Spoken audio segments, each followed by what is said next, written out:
okay. Sorry po. Kung nakatinto kami sa Canada, pag-Inglesan tayo. Bastos ko eh, kaya ba? Sir? Hindi natin nabang na.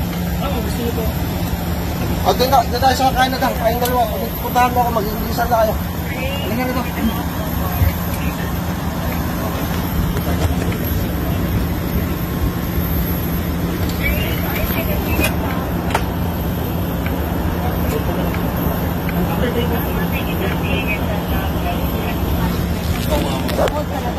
Ay, wag ka. Mas magagalit pa pag kinausap mo yan.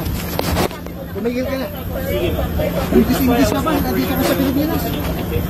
Gusto nyo naman dito, I would allow it to be received here. Thank you.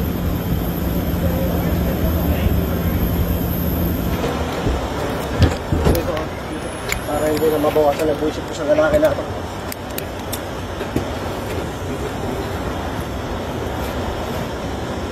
Iling ka ba? Tumigil ka. Tumigil ka usap. Dito. Nandun siya. Umayag na ka magkakapalit. Isang mata ko. Doon tayo dito. Tagalog ka. Okay, thank you. Doon tayo doon sa amin sa Canada pag-Inglesan tayo.